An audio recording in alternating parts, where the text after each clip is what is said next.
Apabila seorang wanita yang melahirkan anak tidak sempat mengqadakan puasanya pada hari itu, adakah dia perlu membayar fidyah?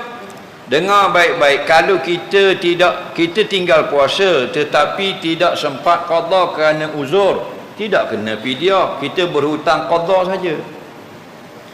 Fidyah ini orang yang uzur tidak boleh puasa.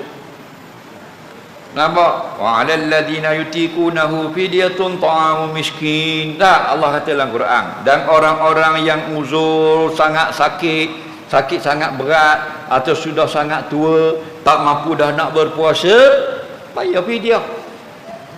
Nah, kita accident setahun duduk hospital sakit, tinggal puasa 30 hari, lepas raya sakit lagi 11 bulan, tak ada nak qada, tidak kena fidyah. Kita hutang qada saja. Bila kita sihat 2-3 tahun lagi, wajib qada.